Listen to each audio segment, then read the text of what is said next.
জয় জগন্নাথ।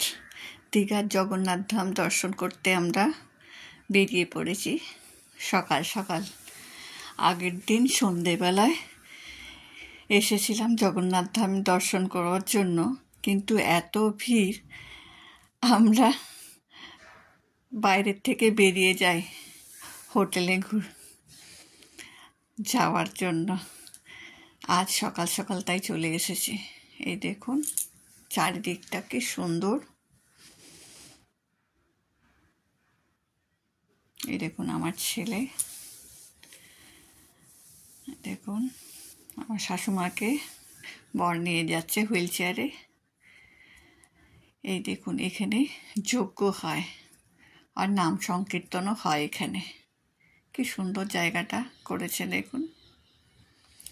সব থেকে ভালো কি জিনিস হলো যে আমরা যাচ্ছি, তার পাশে পাশে বৃদ্ধ মানুষদের বা অসুস্থ মানুষরা যারা আছেন তাদের হুইল চেয়ারে নিয়ে যাওয়ার ব্যবস্থা খুব সুন্দর রয়েছে। এই দেখুন চারিদিকটা।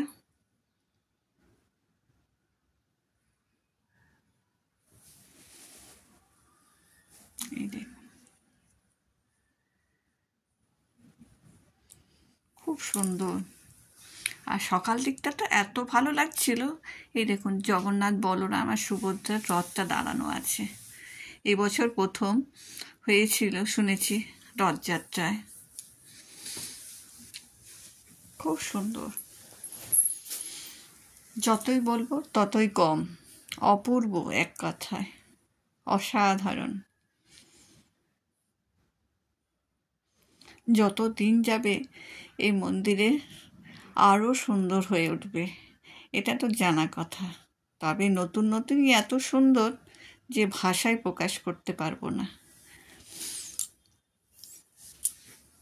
কি সুন্দর লাগছে দেখুন চারিদিকটা। এত সুন্দর কারুকার্য করা মন্দিরটি। পুরীতে যারা যেতে পারবেন না তারা অবশ্যই দীঘা একবার দর্শন করে আসুন জগন্নাথ ধাম। এখানে তো বেশি দিন লাগে না, 2 দিন হাতে নিলেই যথেষ্ট। পুরীতে গেলে তো অনেক দিন হাতে নিতে হয়, কিন্তু দীঘাতে 2 দিনের জন্য সময় যথেষ্ট। কি সুন্দর দেখুন। কোথা থেকে যে কোথা সময়টা কেটে গেল বুঝতেই পারলাম না। দারুণ লাগছে। আপনাদের কেমন লাগছে অবশ্যই জানাবেন। এই দেখুন ছোট ছোট শিলামূর্তি রয়েছে।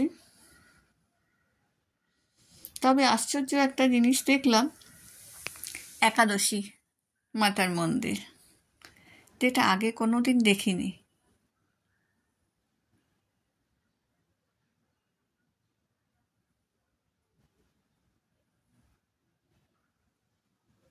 খুব সুন্দর। মন্দিরের চারিদিকে ছোট ছোট মূর্তি।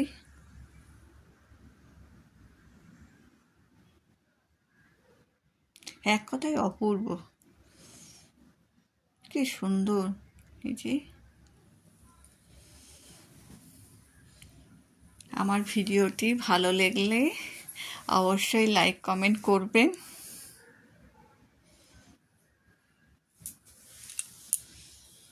কেমন লাগলো অবশ্যই জানাবেন।